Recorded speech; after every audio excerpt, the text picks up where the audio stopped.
Hello guys. तो मुझे पता है साइंस वाले लोग की हालत ख़राब हो रही है सिलेबस देख के, राइट। बट एक बात सुनना मेरी बात। RSMSSB बोर्ड ने तो सिलेबस निकाल दिया। अब आप चाहे टेंशन लो या फिर ये सोचो कि हम अपना बेस्ट देंगे, होगा जो देखा जाएगा, या फिर ये सोचो कि जितना होगा उतना तो कर लें। अब मुझसे बहुत सारे बच्चे इतना सारा सिलेबस चेंज हुआ है तो ऑब्वियस है उनका ये क्वेश्चन जायज़ है कि मैम क्या पेपर अब भी लगता है 29 जून को होगा। तो डेफिनेटली लगता है, क्योंकि ये गवर्नमेंट कुछ भी कर सकती है। अभी देखा होगा आपने, आरएस का जो एग्ज़ाम हुआ था, काफ़ी बच्चों ने बहुत ज़्यादा बोला था कि पेपर आगे खिसकाओ, अभी टाइम सफिशिएंट नहीं है, तब जाके थोड़ा बहुत आगे खिसका था।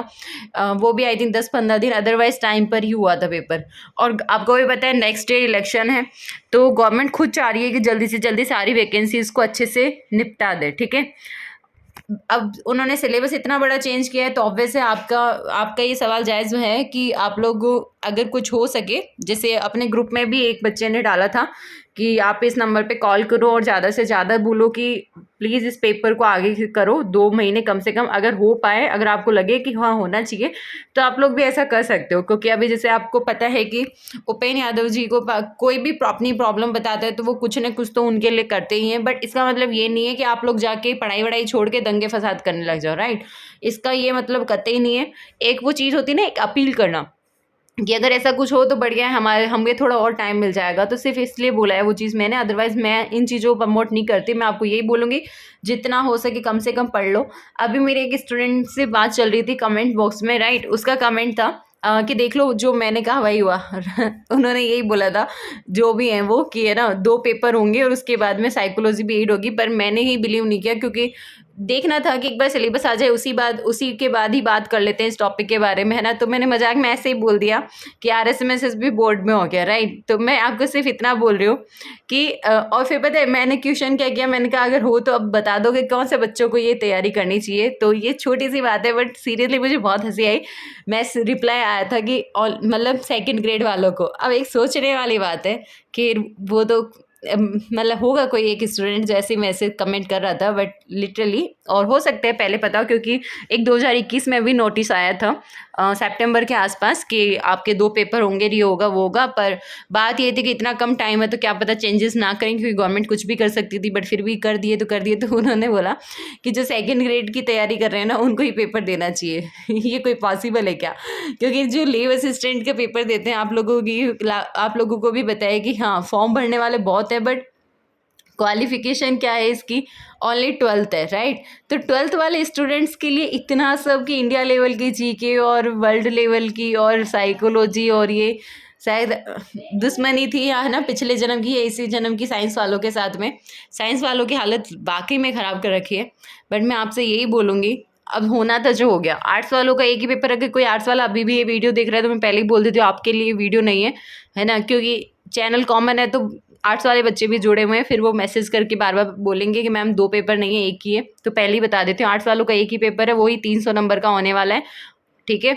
ओनली यहाँ पे साइंस वालों की बात हो रही है, क्योंकि साइंस वाले कुछ ज़्यादा ही स्पेशल है ना। देखो बोर्ड वाले भी आपको कितना भाव दे रहे हैं, आपका एग्ज़ाम पैटर्न बिल्कुल ही बदल दिया, है ना। तो आप लोग फील करो आप बहुत स्पेशल हो, ऐसे अपसेट होने से क्या होगा। और रही बात सिलेबस की, तो 2 महीने है ना अभी, क्या पता पेपर आगे खिसक जाए। अच्छा सोचो, बुरा सोच के मिलेगा भी क्या वैसे भी। अब सीधी सी बात ये है कि पेपर जब खिसकेगा तब खिसकेगा, है ना।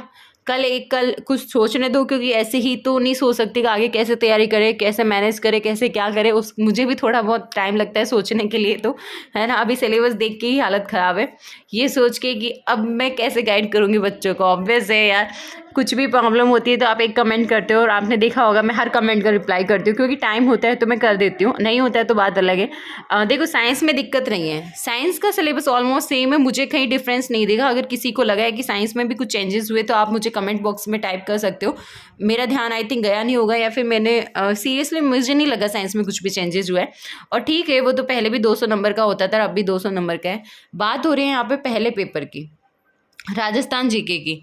तो जिसने अगर थोड़ी बहुत भी राजस्थान जीके पढ़ी है ना, उसको मैं ये चीज़ बोलूँगी, अभी जो जीके चल रही है वैसे ही चलने दो, और इसके साथ में आप साइकोलॉजी कर लेना, क्योंकि आपको इसमें इतना ही तैयार करना है कि आप 40% जो है नंबर ला पाओ, क्योंकि बिना 40% के आप लोग कंसीडर नहीं किए जाओगे कट ऑफ में तो दिक्कत हो जाएगी फिर।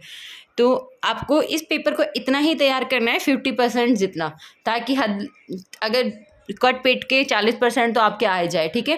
पूरा करने बैठोगे ना, ये 6 महीने में भी नहीं हो। विश्व का ये सामान्य ज्ञान और भारत का पता है आपको, ये same to same syllabus second grade का है बच्चों।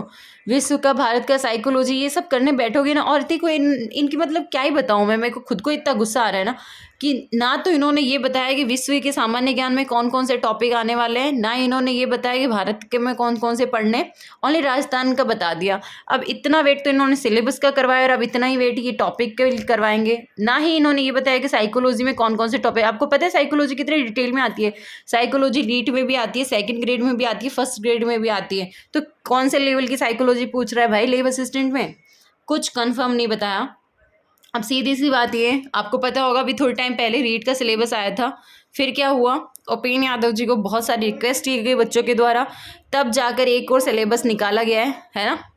तो कहने का मतलब ये है कि आजकल यही कर रहे हैं, अधूरा सिलेबस देते हैं, फिर बाद में बच्चे डिमांड करते हैं कि डिटेल सिलेबस तो दे दो।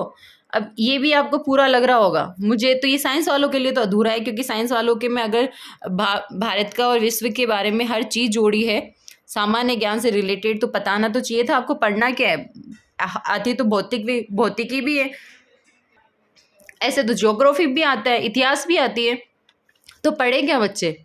तो अभी बेटर यही है, जितना पता है ना आप उतना कर लो। अगर किसी ने राजस्थान जी के पहले से कर रखी है बहुत बढ़िया, मैंने एक लास्ट टाइम वीडियो भी बनाई थी राजस्थान जीके को कवर कैसे करें, जाके चुपचाप देख लेना। और मैंने ज़बरदस्ती नहीं है पर एक वो बोलने का तरीका है तो है ना, उसके अंदर मैंने आपको ये बताया था कि अगर किसी ने राजस्थान जीके स्टार्ट नहीं करी है तो कर देना, कहीं ऐसा ना हो आपको सरप्राइज़ मिल जाए। और देख लो आपको सरप्राइज़ ही मिल गया। अब एक बात ये कि राजस्थान जीके आपने अगर स्टार्ट नहीं किए तो पहले राजस्थान जीके ही स्टार्ट कर दो, और अगर कर दिए तो बहुत अच्छी बात है। आप अभी करंट की तरफ मत भागना, क्योंकि करंट बहुत सारा है और करंट आपके काफ़ी टाइम ले जाएगा। इससे बेटर है जो ये है ना राजस्थान जीके, जैसे कि इसके अंदर आर्ट एंड कल्चर है, इतिहास है ना, ज्योग्राफी कभी बदलने वाला नहीं है, तो आप शुरुआत यहाँ से करो। आप आर्ट एंड कल्चर पढ़ो, आर्ट एंड कल्चर के क्वेश्चंस और आर्ट एंड कल्चर के बारे में, क्योंकि वो संस्कृति से रिलेटेड है, मुझे भी पता है, मैंने भी एक टाइम पे क्या राजस्थान जीके तो पढ़ते ही हैं, तो वो जल्दी आपको याद होगा। उसके बाद में आप ज्योग्राफी पढ़ो, वो याद होगा। इतिहास में मत जाना अभी, इतिहास आपका बहुत सारा टाइम खा जाएगा, बहुत टाइम कंज्यूमिंग है और अभी आपके पास में टाइम की सख्त कमी है। अगर पेपर आगे नहीं गया तो अब जब कूद ही चुके हो इस जंग में, है ना, पीठ दिखा के वापस आने का तो कोई मतलब ही नहीं है। बहुत सारे बच्चों ने साइंस बहुत अच्छे से तैयारी कर रखी है। अब इसी बीच में आपको पता है कॉलेज वालों के भी पेपर है, उसके बाद में बहुत सारे बच्चे डिस्टर्ब भी हो रहे हैं सिलेबस को देख के ही। अब बहुतों को ये लगेगा टाइम बहुत कम है, हम नहीं कर सकते, और धीरे धीरे देखते देखते जिस दिन पेपर होगा ना तब तक स्टूडेंट्स की संख्या ऑटोमेटिकली कम होती जाएगी। तो कहने का मतलब ये है अब कुछ भी हो सकता है, सब सेम लेवल पे आ चुके हो आप लोग। आप लोगों से एक ही रिक्वेस्ट है, हिम्मत मत हारो, टेंशन ना लो। अगर कोई प्रॉब्लम आती है तो उसका सॉल्यूशन भी होता है, कुछ ना कुछ सोचेंगे, कुछ ना कुछ देखेंगे। अभी डिटेल सिलेबस आता है साइकोलॉजी में कौन से टॉपिक है, तो मैं भी आपको कुछ गाइड कर सकती थी। मैंने खुद ने बीएड में जाके साइकोलॉजी पढ़ी है, तो मुझे पता है कि साइकोलॉजी अगर 12th वालों को पूछ रहे हैं तो ये बहुत गलत बात है, बट क्या कर सकते हैं। मैंने पहले ही बोला था गवर्नमेंट है, गवर्नमेंट कुछ भी कर सकती है। अब तो पता चल गया, आधी पागल है गवर्नमेंट। कोई भी रिकॉर्डिंग गवर्नमेंट तक मत पहुंचा देना, वरना बोलेंगे आपकी मैम हमारी बुराई कर रही थी। वैसे करनी भी चाहिए ना, रिजल्ट यहाँ पे टाइम से आता है ना, वैकेंसी टाइम पे आती है, वैकेंसी टाइम पे आता है तो सिलेबस नहीं आता, सिलेबस आता है तो टाइम कम नहीं मिलता। क्या बताएं आपको, ठीक है। पर सबका यही हाल है, चाहे 12th वाले हो चाहे कोई सी भी लेवल वाले हो। बट हाँ, तो 12th वाले लेवल में जो इतना बड़ा चेंजेस हुआ, आई थिंक ये नहीं होने चाहिए थे। पुराना पैटर्न भी बहुत अच्छा था, बट अब हो गया तो हो गया। बाकी साइकोलॉजी के बारे में एक बार कुछ पता चले कहाँ से शुरुआत करनी है फिर आपको बताती हूँ मैं, ठीक है। और रही बात जीके की और इसकी, तो ऑब्वियस है। अब देखो, अगर किसी ने बीएससी के बाद में ये फॉर्म भरा है ना, और अगर आप लोग पीटीटी का भी पेपर दे रहे हो, क्योंकि ऑब्वियस है बीएससी अगर किसी की हो गई है तो वो यही चाहेगा मैं बीएड कर लूँ। भाई आपसे एक रिक्वेस्ट है, कर ही लेना, क्योंकि नेक्स्ट टाइम पे भी ये सिलेबस रहने वाला है, और क्या पता इससे भी हार्ड सिलेबस बना दे। कोई भी साल वेस्ट मत करना, क्योंकि एक वो चीज़ होना, ऑप्शन होना चाहिए हर एक इंसान के पास में, है ना, और ऑप्शन लेके चलने वाला ही आज के टाइम पे सक्सेस है। तो और 12th वालों से भी रिक्वेस्ट है आपने अगर बीएससी बीएड का फॉर्म डाला है तो बढ़िया बात है, वैसे तो 15 तारीख लास्ट डेट थी, और नहीं डाला तो भी बीएससी की जब फॉर्म निकले एक बार के लिए डाल ज़रूर देना, क्योंकि आपकी अगर सिलेक्शन हो भी जाता है तो भी ज्वाइनिंग के साथ आप अपनी पढ़ाई कंटिन्यू कर सकते हो, कोई दिक्कत वाली बात नहीं है। और अब एक चीज़ बताने वाली हूँ मैं आपको, क्योंकि आजकल क्या है ना, जितनी बड़ी जॉब है ना उसमें कंपटीशन उतना ही कम है, इतना ये बात तो क्लियर हो चुकी है, ठीक है।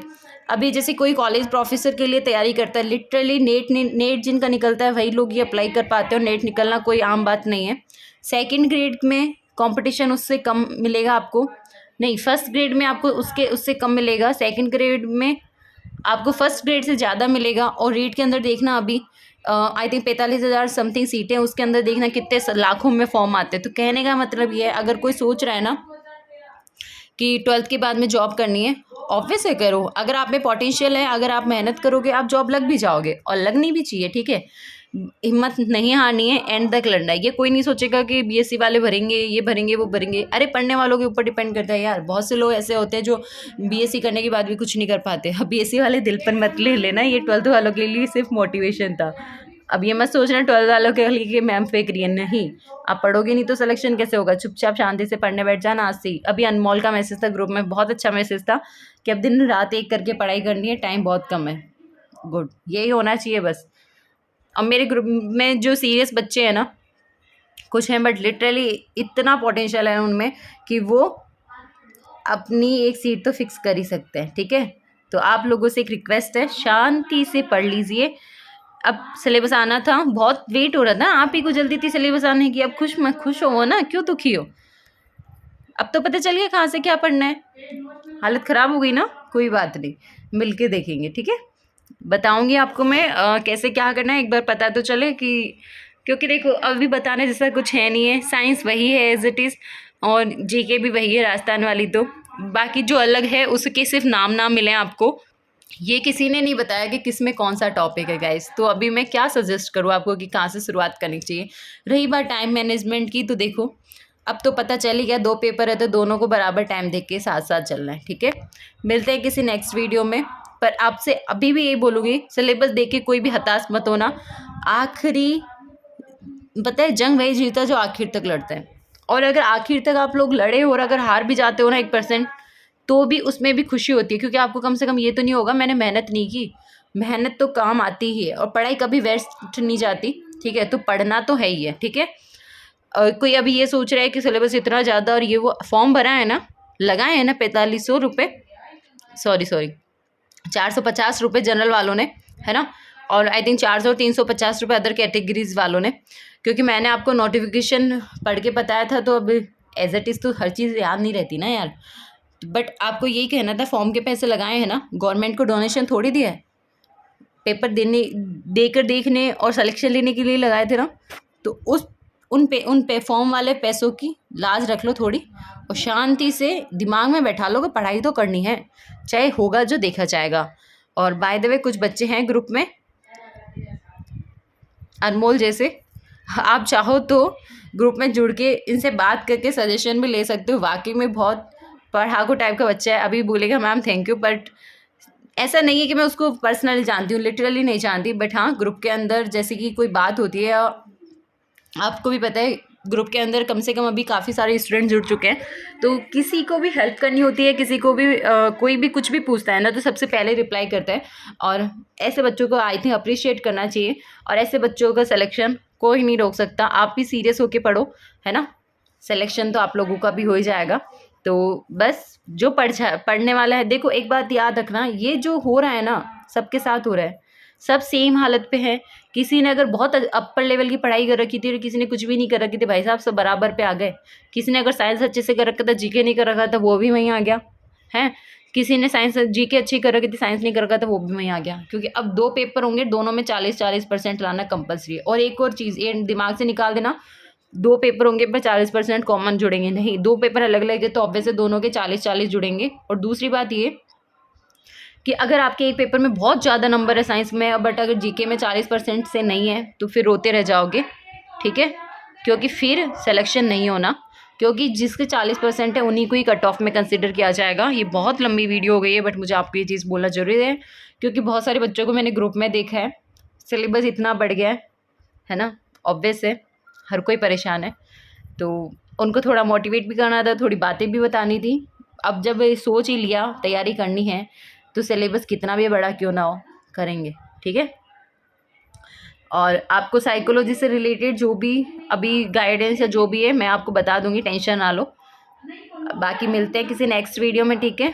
टेंशन नहीं लेने का बिल्कुल भी, बोल दिया आपको, जब आपको बोला आपके पेपर तक साथ है आपका, आपकी मैम और आपका ये चैनल, तो फिर टेंशन क्यों है। बस पढ़ना आपको पड़ेगा, ठीक है, क्योंकि पेपर देने मैं नहीं जा सकती ना बच्चों आपका,